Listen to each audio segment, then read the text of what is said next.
Okay, guys. All right.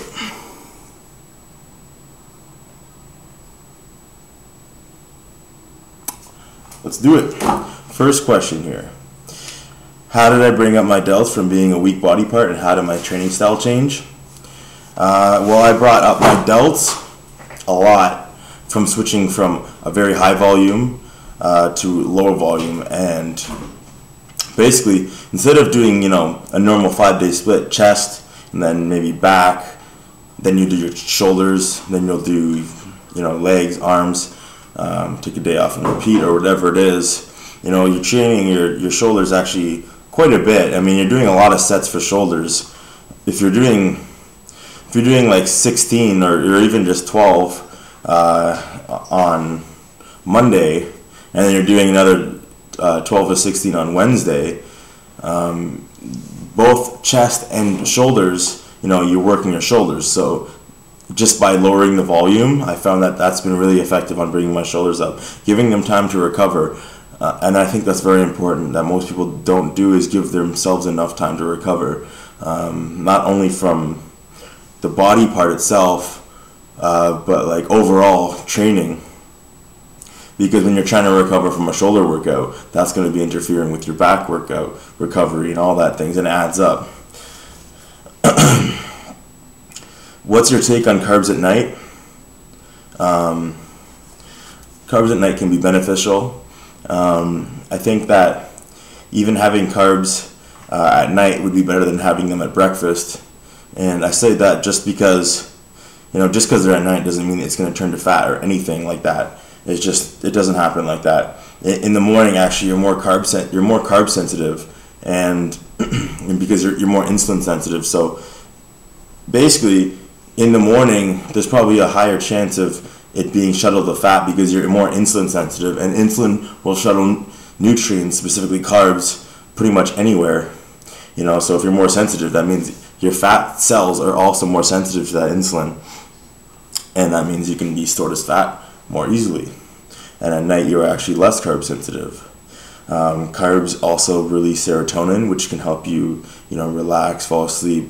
And most people know that if you don't eat carbs for a long time, you don't feel very good, and you're going to be hungry, and you're not going to sleep very well. So they can be beneficial at night, I think. Test boosters and best advice to become vascular. I think test boosters can have their place. You need to do your research for sure. If I was going to recommend one, it would be Zeus by Fusion Bodybuilding, and they've had that supplement for around. It's got studies to show what's going on, and you can check that out on fusionbodybuilding.com.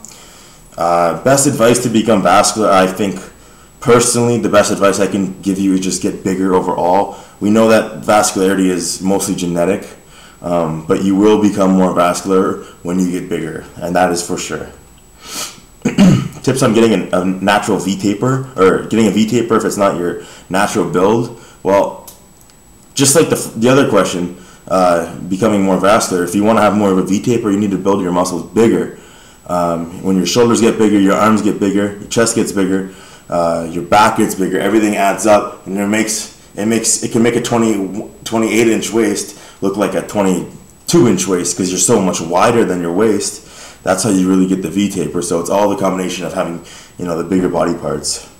And don't worry if it's not your natural build. You can always improve. How tall am I? I'm 5'11". What shoes do I wear to the gym? Right now I wear a pair of Converse. I had a pair of Atomics that I really liked, but they're worn out now because I wore them all the time. But those have been my two favorite shoes. On the issue of warm-up sets versus that all-important working set to failure, how much weight on the warm-ups relating to the working set?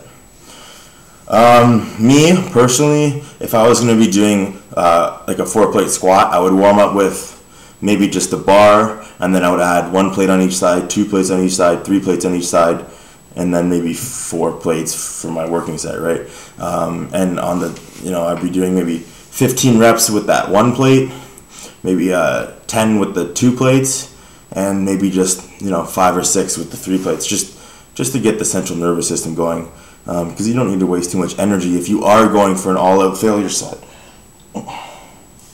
Okay, so why not 2 sets to failure? Well, yeah, that depends on the person. I mean, if you can handle 2 sets to failure and you're recovering from it and you're making progress every week, then absolutely 2 sets to failure works for you. But for most people, I think it's a bit too much.